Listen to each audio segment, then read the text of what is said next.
Good morning, students. From this video, we are going to know about colonialism in Asia and Africa.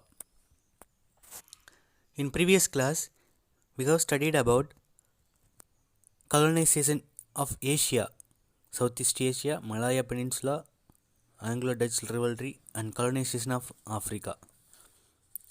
From this video, we are going to know about British colonization of India and colonial control of Indian economy, and to know about economic impact of British rule in India. Now, let's go to the lesson. Colonization of India. Towards the close of the 15th century, Portugal became the first European power to establish a trade link with India. Towards the close of the 15th century, Portugal became the first European power to establish a trade link with India. In 1497, Vasco da Gama sailed from Portugal as the head of 4 ships to find a sea route to India by going around Africa. In 1497 AD, Vasco da Gama sailed from Portugal as the head of 4 ships to find a sea route to India by going around Africa. After reaching the Cape of Good Hope, he set sail to India with the help of an Arabian navigator. After reaching the Cape of Good Hope, he set sail to India with the help of an Arab navigator. On 20th May 1498 AD, he reached Calicut on the Malabar coast. At Calicut, Vasco da Gama was astounded to find pepper and other spices, a precious commodity in Portugal, available at low prices. He bought as much spices as possible. Back home, he earned huge profits.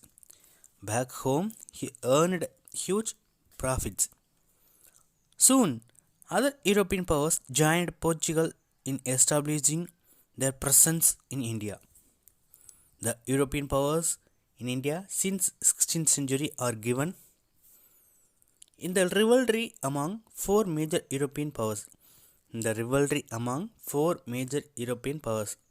There are Portuguese, Dutch, French, and English.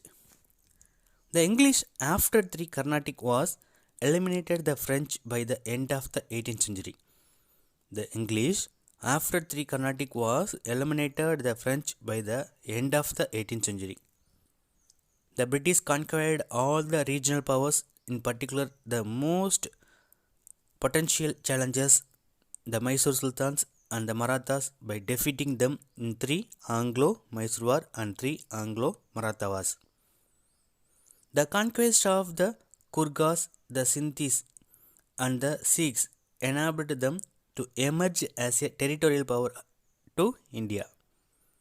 The conquest of the Kurgas in 1816, the Sindhis in 1843, and the Sikhs in 1814 enabled them to emerge as a territorial power in India.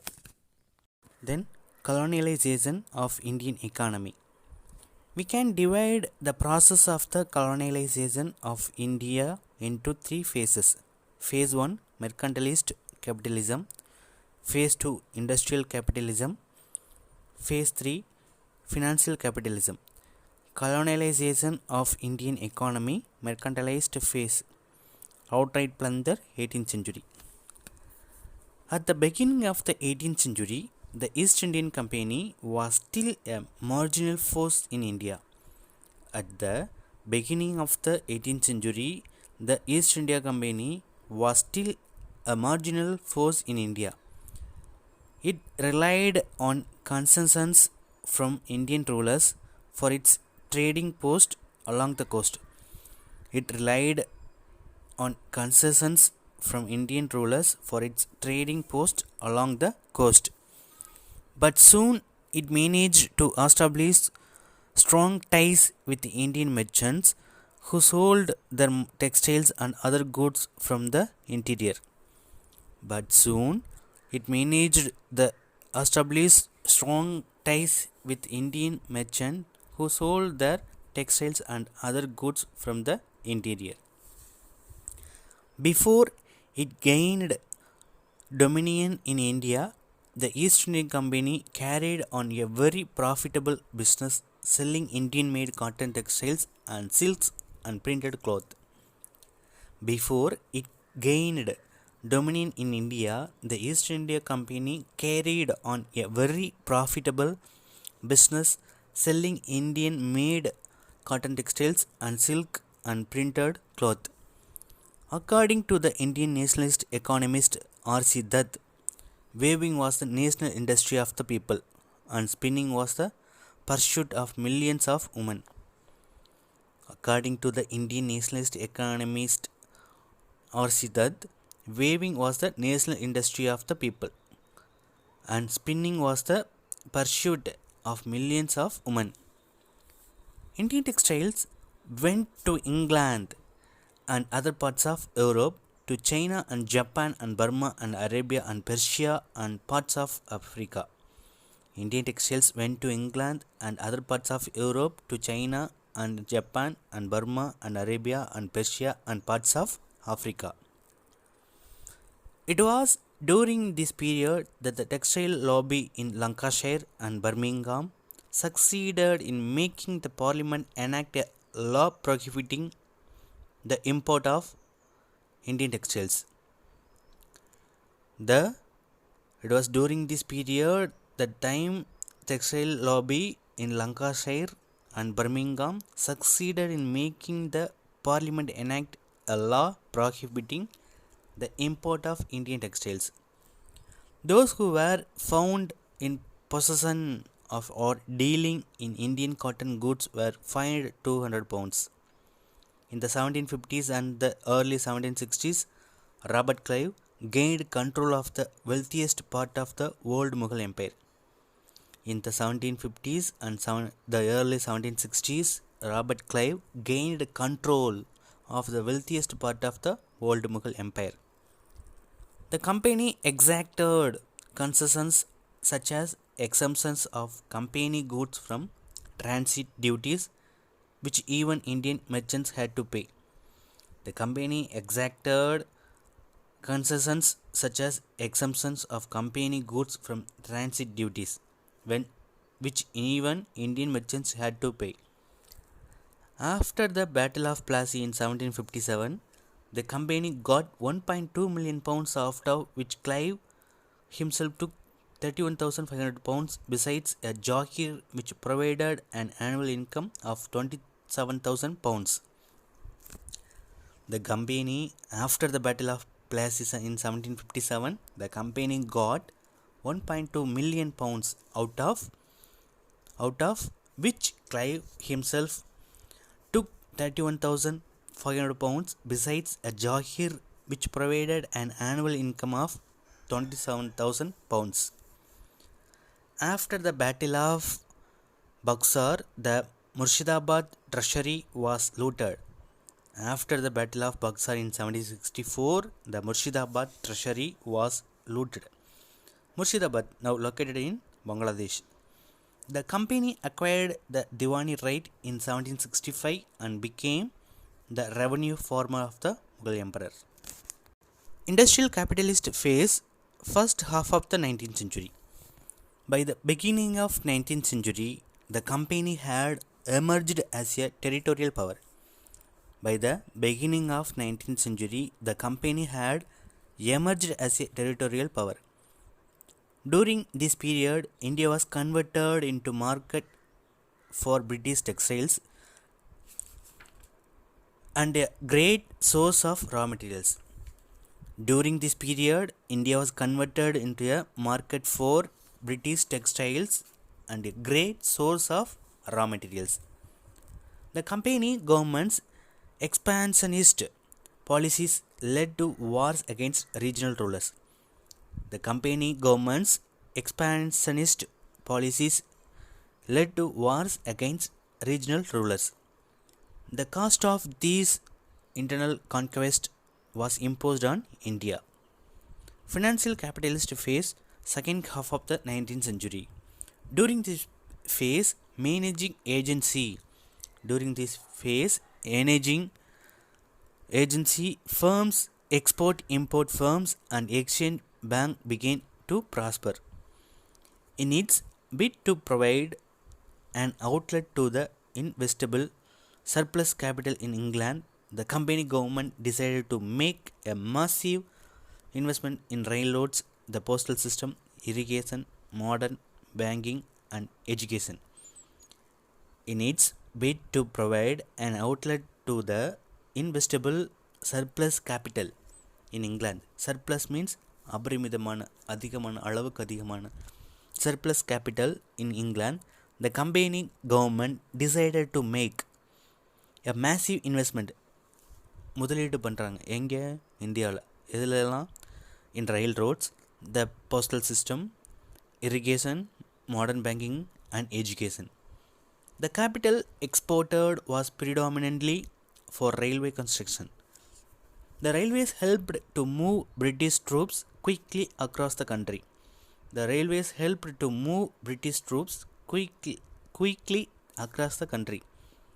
It also enabled the conquest of Indian market to the maximum extent.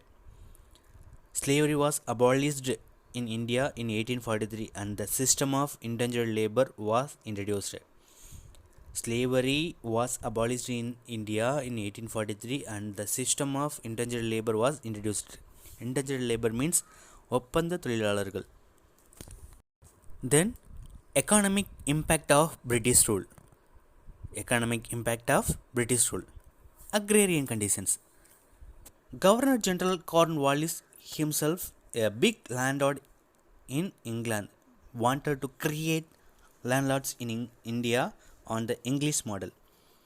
Governor General Cornwallis himself, a big landlord in England, wanted to create landlords in India on the English model. There were already revenue farmers under the Mughals. There were already revenue farmers under the Mughals. Cornwallis came to a settlement with them, treating them as landlords. Cornwallis came to a settlement with them, treating them as landlords. The outcome was that for the first time in India, there was a class of zamindars or landlords with a right to own, bequeath, and inherit land.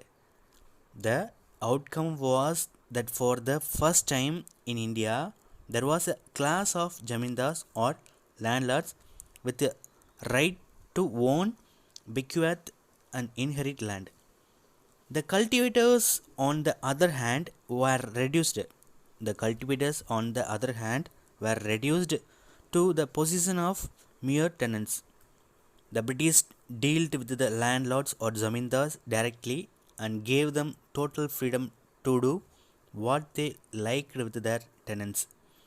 But the British dealt with the landlords or zamindars directly and gave them total freedom to do what they liked with their tenants.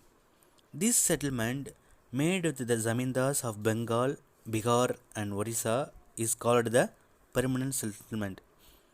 This settlement made with the zamindars of Bengal, Bihar, and Orissa is called the permanent settlement in 1793. The Rayatwari system was a different revenue system introduced in South India. The Rayatwari system was a different revenue system introduced in South India. Under the system, the peasant was the proprietor and paid tax on the land. The government dealt with him directly without the intervention of a middleman or a tax farmer. He was entitled to remain in possession of land acquired by him so long as he paid the land revenue. In case of default, apart from eviction and attachment of livestock, even household property or personal belongings could be attached. The Rayatwari system introduced the concept of private property in land. The Rayatwari system introduced the concept of private property in land. The individual holders were registered and permitted to sell, lease out, mortgage, or transfer their right over the land. The individual holders were registered and permitted to sell, lease out, mortgage, or transfer their right over the land. Then, land revenue and the perpetuation of peasantry. The land tax, which was the main source of revenue to the British, was collected forcibly. The land tax, which was the main source of revenue to the British, was collected forcibly. Even in times of famines, no remission was given to the peasants. Even in times of famines, no remission was given to the peasants. Remission means எந்த ஒரு தள்ளுபடியோ சலுகையோ கிடையாது. They had to even mortgage or sell their property, including their land, to pay the landlord's rent and the land tax. They had to even mortgage or sell their property, including their land, to pay the landlord's rent and the land tax. As no credit facilities were provided by the state,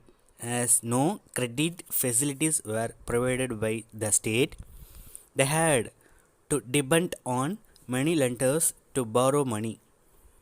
A system of money lending was followed by professional money lenders who belonged to various communities such as Mahajans, Saukars, and Boras. A system money lending was followed by professional money lenders who belonged to various communities such as Mahajans, Sugars, and Boras. In the Tamil speaking areas, there were Natukotte Chettiars. In the Tamil speaking areas, there were Natukotte Chettiars. The colonial state pursued a policy of commercialization of agriculture. The colonial state pursued a policy of commercialization of agriculture. Commercial crops like cotton, jute, groundnuts, oilseeds, sugarcane, tobacco, etc. Commercial crops like cotton, jute, groundnuts, oilseeds, sugarcane, tobacco, etc. Depending on the market, demands fetched better prices than food grains. So, in his bid to clear his debt and to pay up the revenue dues to the state. So, in his bid to clear his debt and to pay up the revenue dues to the state, instead of producing for home consumption, the peasant began to raise crops for the market. He had to depend on the price trend in international markets for selling his agricultural goods.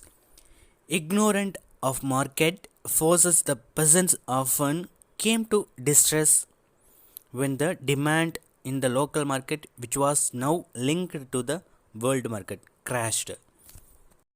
Then, irrigation. The British neglected irrigation in the first half of 19th century.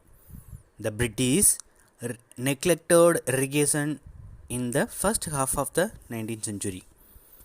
Major irrigation canals were built only after millions of people died in a series of major famines that broke out periodically from the middle of 19th century. Major irrigation canals were built only after millions of people died in a series of major famines. Famines means Panjam. Major famines that broke out periodically from the middle of 19th century. Even then, the money earmarked for irrigation was meager, but due to the initiatives of some well-meaning British officials and engineers like Arthur Cotton and later Pennywhick, guaranteed protected irrigation became possible in certain areas. Even where such efforts were taken, the British collected an extra cess, adding to the misery of the peasants who were already groaning under the oppressive land revenue system. Even where such efforts were taken, the British collected an extra cess, adding to the misery of the peasants who were already groaning under the oppressive land revenue system. Then, Famines. The policy of free trade. The policy of free trade and the forcible collection of land revenue resulted in the outbreak of famines. The Odisha famine of 1866-67 was a severe and terrible event in the history of that region in which about a third of the population died. The Odisha famine of 1867-60 was a severe and terrible event in the history of that region in which about a third of the population died. The famine of 1876-78, also known as the Great Famine of 1876-78, called Thadu Varsha Panjam in Tamil, caused a large migration of agricultural laborers and artisans from southern India to British colonies, where they worked as indentured laborers on plantations. The famine of 1876-78, also known as the Great Famine of 1876-78, in Tamil called Thadu Varsha Panjam, caused a large migration of agricultural laborers and artisans from southern India to British colonies, where they worked as indentured laborers on plantations. The death toll, about 10.3 million, was huge. The death toll, about 10.3 million, more than 1 crore 30 lakh people was died according famine, was huge. In the Madras presidency, the famine of 1876-78 was preceded by drought. The situation was made worse because of the colonial government's policy of laissez-faire in the trade of food grains. The situation was made worse because of the colonial government's policy of laissez-faire in the trade of food grains. Laissez-faire means free trade. For example, two of the worst famine afflicted areas in the Madras presidency, the districts of Ganjam and Visakhapatnam, continued to export grains throughout the famine. These famine were typically followed by various infectious disease such as bubonic plague spread by dead rats and influenza, which attacked and killed a population already weakened by starvation. The memory of this famine is still preserved in various folk songs and ballads. The memory of the famine is still preserved in various folk songs and ballads. Indentured labor. The indentured labor system was a form of debt bondage by which 3.5 million Indians were transported to various British colonies to provide labor for the plantations. The indentured labor system was a form of debt bondage by which 3.5 million Indians were transported to various British colonies to provide labor for the plantations.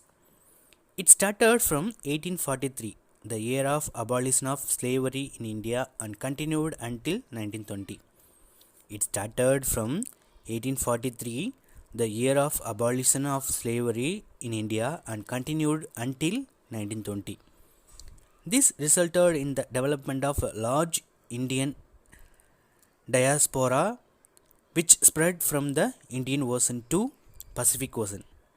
The resulted in the development of a large Indian diaspora which spread from in the Indian Ocean, Reunion and the Mauritius to Pacific Ocean, fugitive, as well as contributing to the growth of Indo-Caribbean and Indo-African population. Thank you, students. Thank you for watching the video.